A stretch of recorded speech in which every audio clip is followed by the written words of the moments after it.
Hello दोस्तों, नमस्कार। कल हमने जहाँ पर हमारा टॉपिक छोड़ा था वहीं से हम स्टार्ट करेंगे। चौहान वंश। हमने सांबर के चौहान पढ़ने के बाद पूरे अजमेर के चौहान का जिक्र करना शुरू किया था और अब हम अजमेर के चौहानों को अच्छी तरह से पढ़ेंगे। जितना हो गया उतना दोबारा आपको मैं बता देता। अजमेर के चौहान, अजमेर के चौहान आज का हमारा टॉपिक। हमने पढ़ लिया था कि सांबर के अंदर चौहान वंश की स्थापना है वो वासुदेव चौहान ने की थी। किसने की थी? वासुदेव चौहान ने। कब की थी? 551 ईस्वी में की थी। और कहाँ की थी? सांबर के आसपास। और सांबर के आसपास के क्षेत्र को क्या बोला जाता है? स्पादलक्स। उनकी राजधानी क्या थी? छत्रपुर थी। इन सारी बातों को हमने पढ़ लिया था कि कौन सी झील का निर्माण करवाया था? तो सांबर झील का निर्माण की। सांबर झील भारत का कितने % नमक उत्पादन करती है?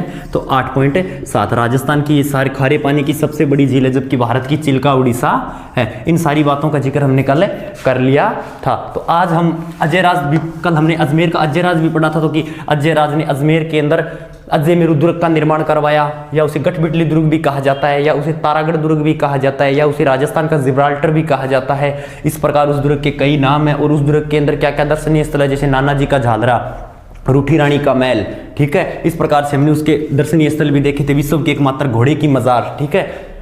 इस प्रकार से हमने उसके अंदर दर्शनीय स्थलों को भी पढ़ा था। और अब आगे हमारा जो शासक आएगा, पहला आता है अजमेर के अंदर अजयराज। क्या? अजयराज। अजयराज के बाद आता है अर्णोराज। अर्णोराज के बाद आता है विग्रहराज। और विग्रहराज के बाद आता है पृथ्वीराज चौहान। पृथ्वीराज तृतीय या पृथ्वीराज चौहान, ठीक है। इन 4 शासकों को पढ़ने के बाद अजमेर है वो कंप्लीट हो जाएगा। इन 4 शासकों से बाहर अजमेर के अंदर पर्सन नहीं आएगा। जैसे अजयराज, अर्णोराज, विग्रहराज, पृथ्वीराज। पृथ्वीराज, विग्रहराज, अर्णोराज, अजयराज। सबसे इंपॉर्टेंट शासक है वो पृथ्वीराज है। सबसे इंपॉर्टेंट शासक कौन है? पृथ्वीराज है, ठीक है। पृथ्वीराज तृतीय, पृथ्वीराज चौहान सबसे इंपॉर्टेंट शासक है। तो अजयराज के बारे में हमने कल पढ़ लिया था। तो आज हम पढ़ेंगे अर्णोराज के बारे में। अर्णोराज चौहान वंश के अंदर, या अजमेर के चौहान वंश के अंदर अपना शासक वो आज का है अर्णोराज। क्या? अर्णोराज चौहान, या फिर इसे कहते हैं अन्ना जी। क्या? अन्ना जी। अर्णोराज चौहान या फिर अन्ना जी चौहान। कौन सा? अर्णोराज चौहान या फिर अन्ना जी चौहान। अन्ना जी या अर्णोराज का पहला युद्ध हुआ था वो हुआ था 1134 ईस्वी में। शासक बनते ही युद्ध किया 1134 ईस्वी में। शासक बनते ही युद्ध किया 1134 ईस्वी में। अगर आपसे पूछे कि अर्णोराज या अन्ना जी का शासनकाल कब से कब तक है, तो अन्ना जी या अर्णोराज का शासनकाल है वो 1133 से 1153 ईस्वी तक है, या 50 ईस्वी तक है। अर्णोराज या अन्ना जी का शासनकाल है वो कब से कब तक है? तो 1133 से लेकर 1150 ईस्वी तक है। और इसने या अर्णोराज ने शासक बनते ही अपना पहला युद्ध किया था वो किया था 1134 ईस्वी के अंदर। किसके साथ युद्ध किया? 1134। अर्णोराज वर्सेस सिद्धराज के साथ। अर्णोराज वर्सेस सिद्धराज के साथ युद्ध हुआ था। अर्णोराज ने कब किया था युद्ध? 1134 ईस्वी के अंदर। विजय किसकी हुई थी इस युद्ध में? इस युद्ध में विजय हुई थी अर्णोराज की। और हार कौन गया था? सिद्धराज।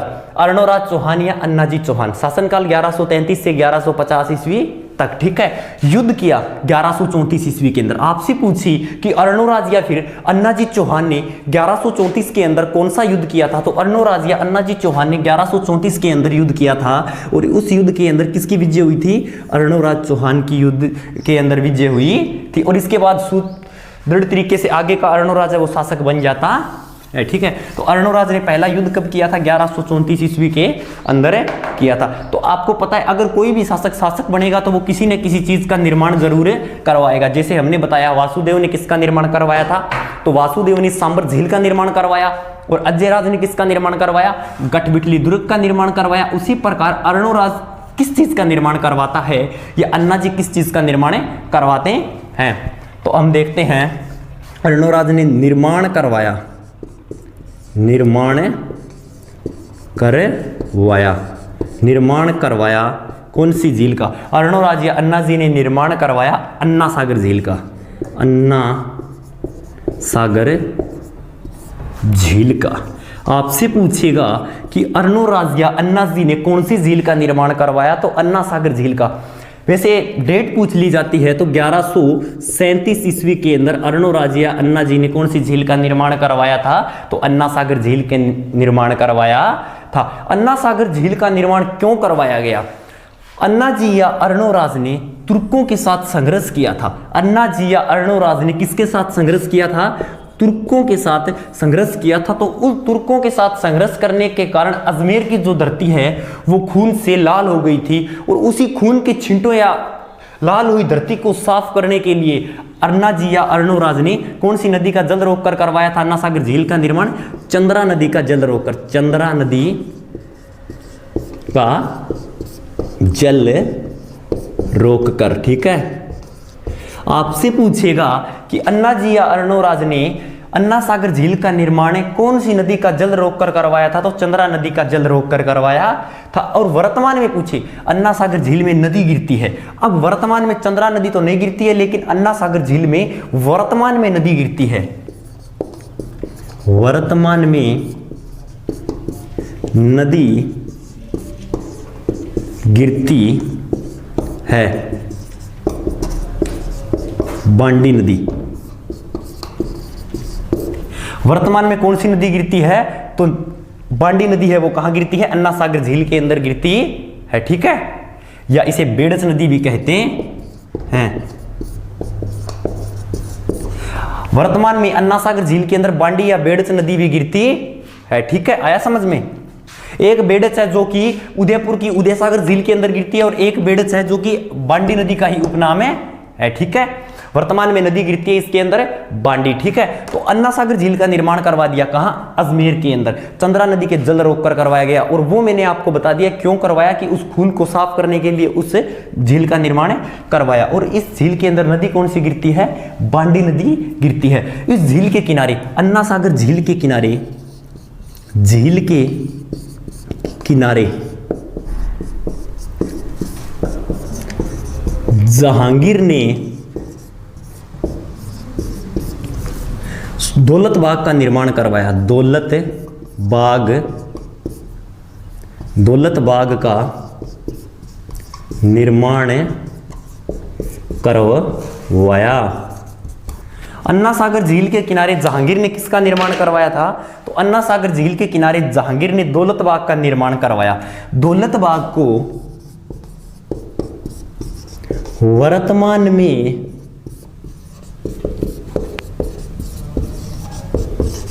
सुभाष उद्यान भी कहा जाता है। दौलत बाग को वर्तमान में सुभाष उद्यान भी कहा जाता है। आपसे पूछे कि अन्ना सागर झील के किनारे दौलत बाग का निर्माण किसने करवाया, तो अन्ना सागर झील के किनारे दौलत बाग का निर्माण है वो मुगल बादशाह जहांगीर ने करवाया, जो अकबर का बेटा था और हुमायूं का पोता था। ठीक है, मुगले आजम फिल्म है, मुगले आजम फिल्म जहांगीर के ऊपर बनी है, क्योंकि जहांगीर है वो एक अनारकली नाम की औरत के साथ क्या करता था? प्रेम करता था, इसलिए उसमें वो सॉन्ग है कि अनारकली डिस्को चली, इसी कारण उसके अंदर सॉन्ग दिया है अनारकली डिस्को चली, क्योंकि उसमें जहांगीर है वो अनारकली के साथ प्रेम करता था, और जहांगीर के ऊपर मुगले आजम फिल्म बनी है। तो जहांगीर ने कौन से बाग का निर्माण करवाया? दौलत बाग का निर्माण करवाया। वर्तमान में दौलत बाग को क्या कहा जाता है? सुभाष उद्यान भी कहा जाता है। एक इंपॉर्टेंट क्वेश्चन मैं आपको बता देता हूं कि जहांगीर की पत्नी का नाम था नूरजहां। क्या नाम था? नूरजहां, नूरजहां, और इनका उपनाम है मेहरुनिसा। इनका उपनाम है मेहरुनिसा। नूरजहां का उपनाम मेहरुनिसा या मेहरुनिसा का उपनाम है नूरजहां। ठीक है, तो ये किसकी पत्नी थी? जहांगीर की पत्नी थी। जहांगीर की पत्नी नूरजहां या मेहरुनिसा है वो जहांगीर की क्या थी? पत्नी थी। तो इसकी माता का नाम था, नूरजहां की माता का नाम था हसमत बेगम। क्या था? हसमत बेगम। इस अजमेर के सुभाष उद्यान में ही हसमत बेगम ने प्रथम बार गुलाब की इत्र का आविष्कार किया। गुलाब की इत्र का आविष्कार किया। आपसे पूछेगा कि गुलाब की इत्र का आविष्कार सर्वप्रथम कहां हुआ, तो गुलाब की इत्र का आविष्कार है वो सुहास उद्यान या फिर दौलत बाग के किनारे फूल लेकर नूरजहां की माता हसमत बेगम ने गुलाब की इत्र का आविष्कार किया। ठीक है। और जहांगीर के बाद आगे मुगल बादशाह कौन आता है? शाहजहां। जहांगीर के बाद आगे मुगल शासक आता है शाहजहां। शाहजहां ने इस झील के किनारे शाहजहां ने इस झील के किनारे 5 वराह दरियों का निर्माण करवाया। कौन सी दरियों का? 5 वराह दरियों का निर्माण शाहजहां ने इस झील के किनारे, कौन सी झील के किनारे? अन्ना सागर झील के किनारे। शाहजहां ने अन्ना सागर झील के किनारे 5 वराह दरियों का निर्माण, संगमरमर की दरियां थी। किसकी दरियां थी वो? संगमरमर की, संगमरमर मतलब मार्बल या संगमरमर की वो 5 वराह दरियां थी जिनका निर्माण शाहजहां ने करवाया था। और जहांगीर ने सुहास बाग या दौलत बाग का निर्माण करवाया था। अब किसका निर्माण करवा दिया? अर्णोराज या अन्ना जी ने अन्ना सागर झील का तो निर्माण है वो करवा दिया। ठीक है। इसके बाद ये एक चीज का और निर्माण करवाते हैं। ठीक है, यहां तक दोबारा देख लो। अर्णोराज या अन्ना जी ने शासनकाल है वो 1133 से 1150 ईस्वी तक है निर्माण करवाया अन्ना सागर झील का 1137 ईस्वी में। वर्तमान में नदी गिरती है बांडी, और बांडी नदी को कई किताबों में बेड़च भी लिखाता है, लेकिन बेड़च है वो आयड नदी के अंदर भी गिरती है, जो उदय सागर बेड़च को आयड नदी भी कहा जाता है, तो उदय सागर उदयपुर के अंदर गिरती है। ठीक है। झील के किनारे जहांगीर ने दौलत बाग का निर्माण करवाया। झील के किनारे जहांगीर ने कौन से बाग का निर्माण करवाया? दौलत बाग का निर्माण। वर्तमान में दौलत बाग को सुहास उद्यान कहा जाता है, और इसी सुहास उद्यान के किनारे जहांगीर की सास हसमत बेगम ने, जो नूरजहां की मां थी, उसने गुलाब की इत्र का आविष्कार किया था। ठीक है, आया समझ में?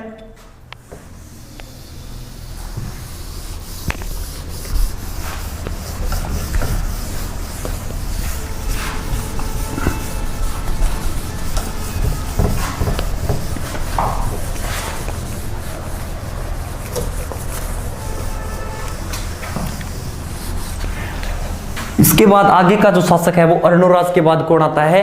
अर्णोराज ने एक चीज का और भी निर्माण करवाया था, वो है आदिवराह मंदिर। कौन सा?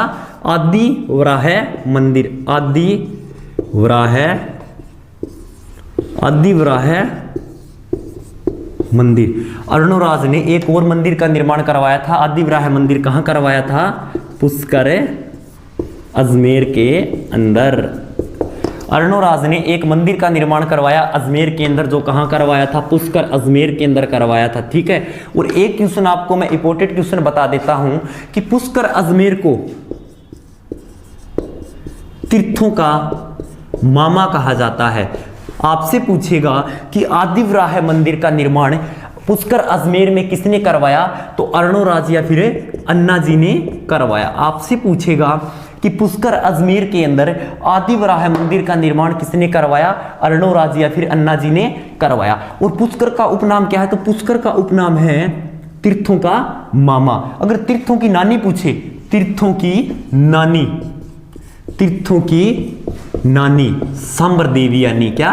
सांबर देवी, यानी वो सांबर वाली। ठीक है, देव यानी। आपसे पूछे कि आदिवराह मंदिर का निर्माण किसने करवाया? अर्णोराज ने। कहां करवाया? पुष्कर अजमेर में। ठीक है। तीर्थों का मामा किसे कहा जाता है? तो तीर्थों का मामा है वो दोस्तों पुष्कर अजमेर को कहा जाता है। और तीर्थों की नानी दोस्तों किसे कहा जाता है? सांबर देवयानी को कहा जाता है। और तीर्थों का भांजा, अगर आपसे पूछे कि तीर्थों का भांजा किसे कहा जाता है? तीर्थों का भांजा तो मचकुंड धौलपुर किसको कहा जाता है? मचकुंड धौलपुर को कहा जाता है। आपसे पूछेगा कि तीर्थों का भांजा किसे कहा जाता है? तो तीर्थों का भांजा है वो तो मचकुंड धौलपुर को कहा जाता है, और तीर्थों का मामा है वो पुष्कर अजमेर को कहा जाता है, और तीर्थों की नानी है वो सांबर देवयानी को कहा जाता है। आपसे पूछे अर्णोराज की हत्या किसने की थी? अर्णोराज की हत्या इसके पुत्र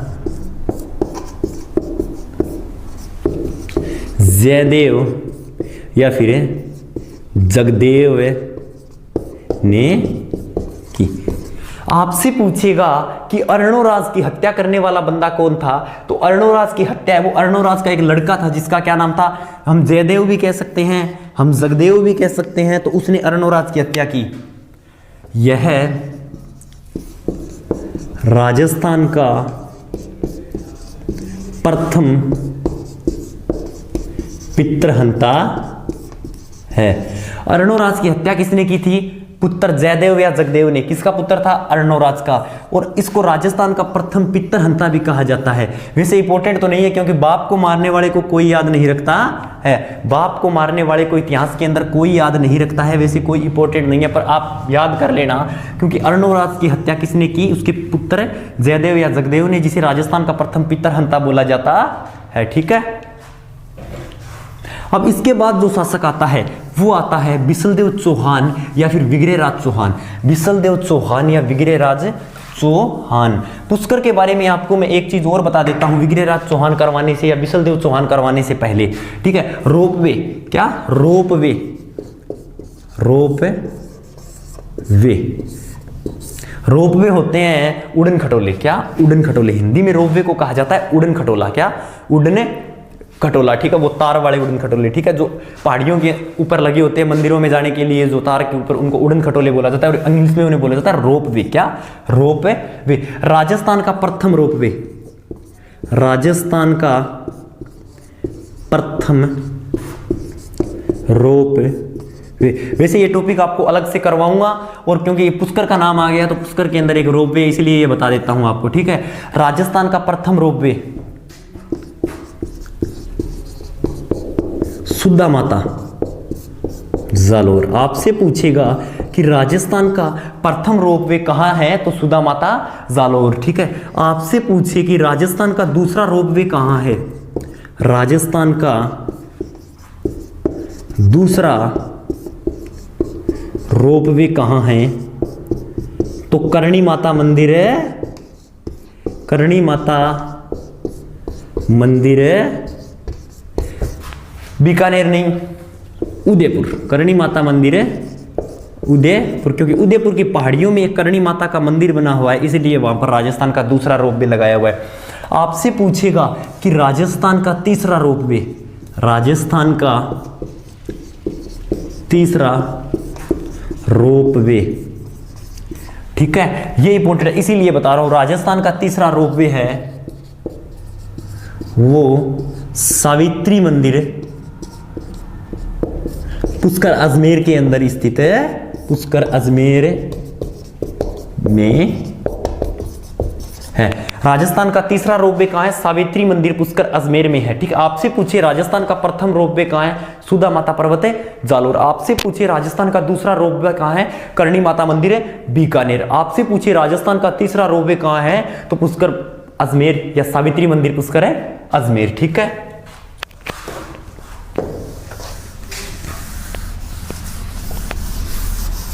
और किसी भी प्रकार का कोई भी क्वेश्चन पूछना हो तो कमेंट सेक्शन में डाल दिया करो, और कोई भी दिक्कत लग रही हो वो भी कमेंट सेक्शन में डाल दिया करो। उस दिक्कत को या उस क्वेश्चन को आपको बता दिया जाएगा और उस दिक्कत को भी सुधारा जाएगा। इसके बाद आगे का शासक आता है वो बिसलदेव चौहान। कौन है, बिसलदेव चौहान या फिर विग्रहराज चौहान, विग्रहराज चौहान।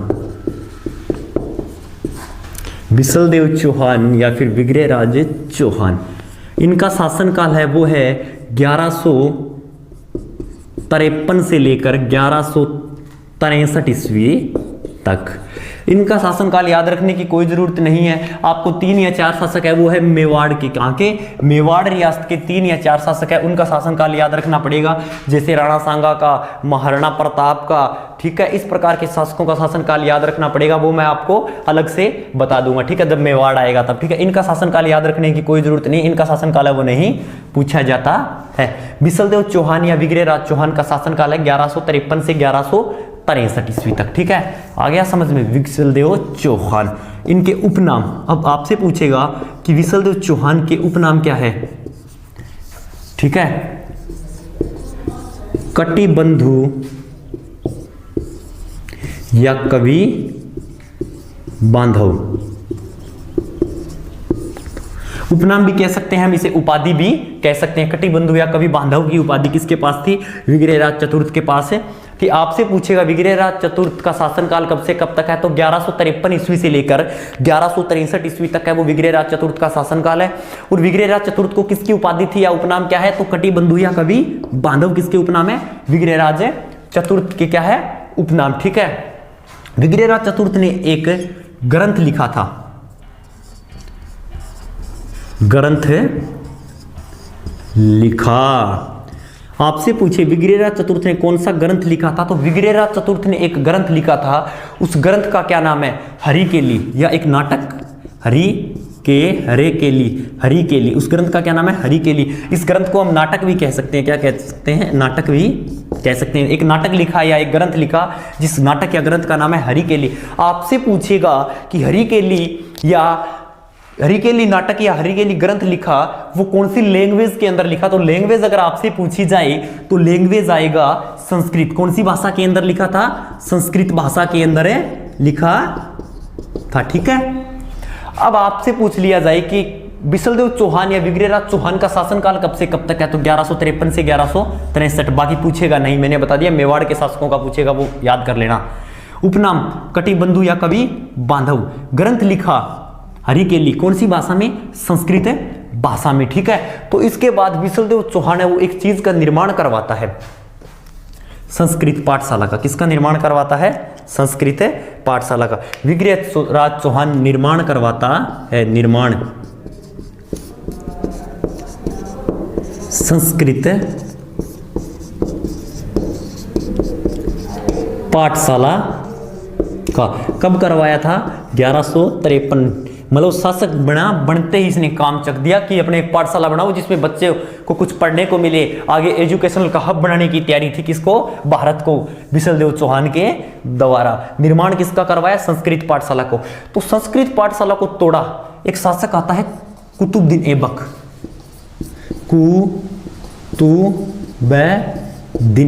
कुतुबुद्दीन ऐबक। आगे एक शासक आता है कुतुबुद्दीन ऐबक। उसने क्या किया? संस्कृत पाठशाला कुतुबुद्दीन ऐबक ने तोड़ा। किसको? संस्कृत पाठशाला को। संस्कृत पाठशाला का निर्माण बिसलदेव चौहान या विग्रहराज चौहान ने 1153 ईस्वी के अंदर करवाया था। और उसको तोड़ा किसने था? तो उसको तोड़ा था कुतुबुद्दीन ऐबक ने। ठीक है। बनवाया कुतुबुद्दीन ऐबक ने संस्कृत पाठशाला को तोड़कर बनवाया 2.5 दिन का झोंपड़ा। क्या बनवाया? 2.5 दिन का झोंपड़ा। ठीक है। 2.5 दिन का झोंपड़ा क्या होता है? झोंपड़ा जो मतलब झोंपड़ी के घर वाले को झोंपड़ा कहा जाता है। झोंपड़ा पुराने हमारे दादाजी होते थे, उनका क्या होता था? हनीमून पॉइंट होता था। क्या होता था? हमारे दादाजी का हनीमून पॉइंट क्या होता था? झोंपड़ा होता था। बड़े बुजुर्ग होते हैं, उनका पहले हनीमून पॉइंट झोंपड़ा ही माना जाता। झोंपड़ा क्या होता है? झोंपड़ी के घर वाला, मतलब झोंपड़ी से थोड़ा बड़ा। कुतुबुद्दीन ऐबक ने तोड़ा। कुतुबुद्दीन ऐबक ने किसको तोड़ा? कुतुबुद्दीन ऐबक ने तोड़ा था संस्कृत पाठशाला को 1153 ईस्वी में। कुतुबुद्दीन ऐबक ने संस्कृत पाठशाला को तोड़ा और क्या बनवाया? 2.5 दिन का झोंपड़ा बनवाया। इसकी जगह क्या बनवाया? 2.5 दिन का झोंपड़ा बनवाया था। और 2.5 दिन के झोंपड़े को ही राजस्थान की, चल ऊपर करवा देता हूं, 2.5 दिन का झोंपड़ा बनवाया।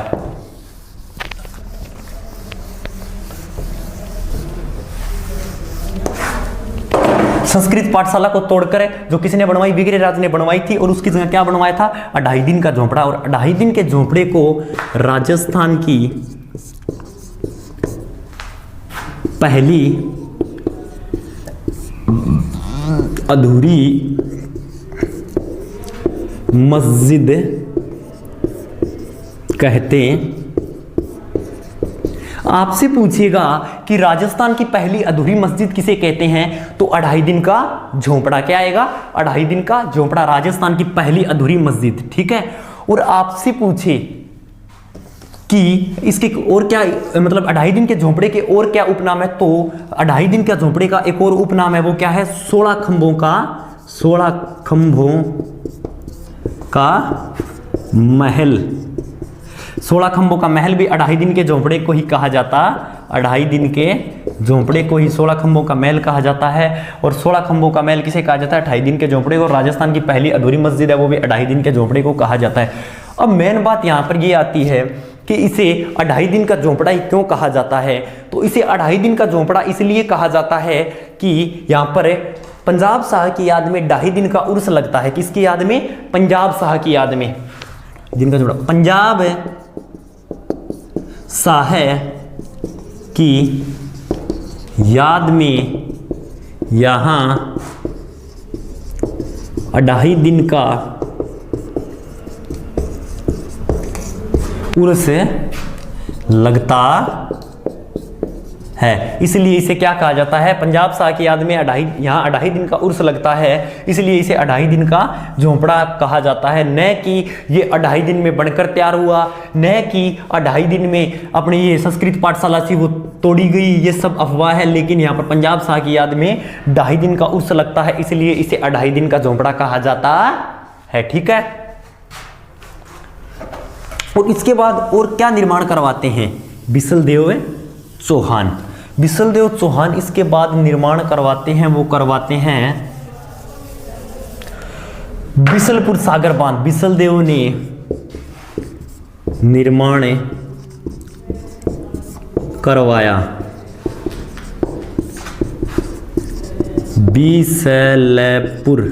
बिसलपुर सागर बांध का। बिसलदेव ने निर्माण किसका करवाया था?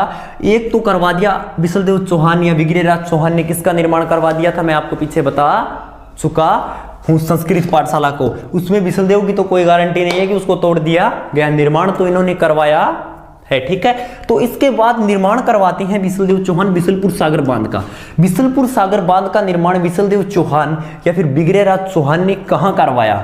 ठीक है। तो बिसलदेव सागर बांध का निर्माण है वो बिसलदेव चौहान ने कहां करवाया? राजमहल गांव के अंदर। कौन से गांव में? राजमहल गांव के अंदर। राजमहल गांव आपसे पूछे कहां पड़ता है? टोंक में। टोंक आपसे पूछे कि राजमहल गांव कहां पड़ता है, तो राजमहल गांव है वो टोंक के अंदर पड़ता है। और आपसे पूछे कि टोंक का उपनाम क्या है, तो टोंक का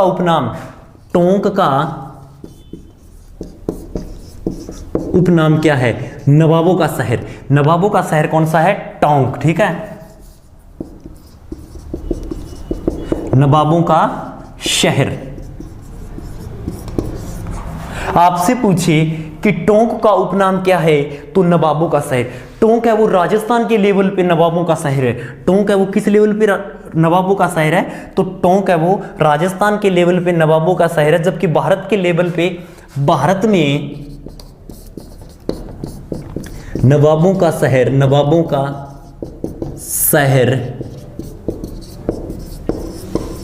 लखनऊ है। कौन है? लखनऊ। ठीक है। आपसे पूछिए राजस्थान के लेवल पे नवाबों का शहर किसे कहा जाता है? टोंक को कहा जाता है। और भारत के लेवल पे नवाबों का शहर किसे कहा जाता है? लखनऊ को कहा जाता है। ठीक है। तो बिसलपुर सागर बांध का निर्माण किसने करवाया था? बिसलदेव चौहान ने करवाया था। कहां करवाया था? राजमहल गांव टोंक के अंदर। कई बार पूछ लिया जाता है कि कौन सी नदी पे करवाया था, तो बिसलपुर सागर बांध का निर्माण कौन सी नदी पे करवाया था? बनास नदी पे करवाया। बनास नदी पे करवाया। ठीक है। बिसलपुर सागर बांध का निर्माण कौन सी नदी पे करवाया था? विग्रहराज चौहान या बिसलदेव चौहान ने बनास नदी के ऊपर करवाया था। ठीक है। और इसके बाद आगे का क्या काम है इसका? इनका निर्माण करवा दिया। और इसके बाद इनका एक दरबारी कवि था। कौन था? दरबारी कवि धर्मघोष सूरी। इनका एक दरबारी कवि था जिसका क्या नाम था? धर्मघोष सूरी। बिसलदेव या विग्रहराज ने धर्मघोष सूरी के कहने पर, विग्रहराज चतुर्थ या बिसलदेव ने धर्मघोष सूरी के कहने पर एकादशी के विग्रहराज चतुर्थ ने धर्मघोष सूरी के कहने पर एकादशी के दिन पशुवध पर रोक लगाई थी। पशुवध पर रोक लगाई। विग्रहराज चतुर्थ का एक दरबारी था जिसका नाम क्या था? धर्मघोष सूरी। और धर्मघोष सूरी के कहने पे ही किसने रोक लगाई थी? बिसलदेव चौहान या विग्रहराज चौहान ने पशुवध के ऊपर क्या लगाई थी? रोक लगाई थी। ठीक है। और विग्रहराज चौहान के दरबार में 2 दरबारी थे।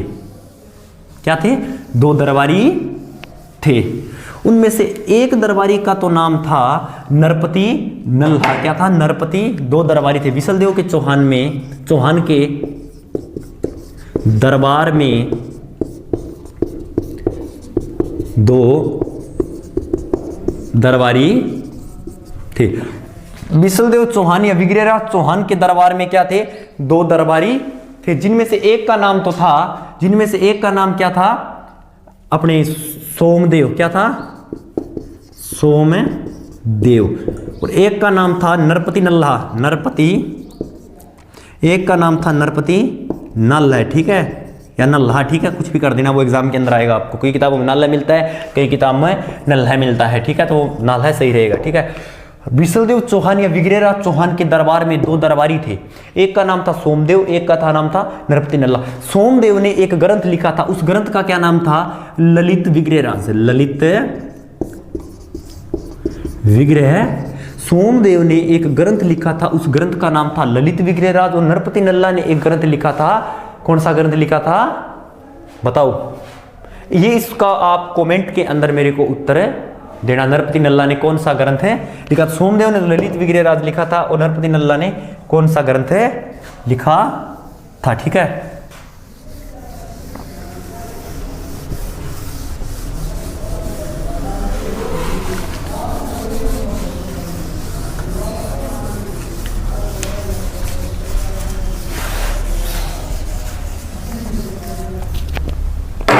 आज का हमारा टॉपिक है वो कंप्लीट हो गया। इसके बाद आता है कल हमारा पृथ्वीराज चौहान। पृथ्वीराज चौहान को हम कल कंप्लीट करके आगे फिर हम कहाँ चलेंगे? रणथंभौर के अंदर चलेंगे। कहाँ चलेंगे? रणथंभौर रियासत के अंदर। बहुत ही अच्छी रियासत है, पढ़ने में बिल्कुल छोटी सी रियासत है और अच्छे से 1 दिन का काम है रणथंभौर का, 1 दिन में समझ में आएगी, अच्छे से समझ में आएगी।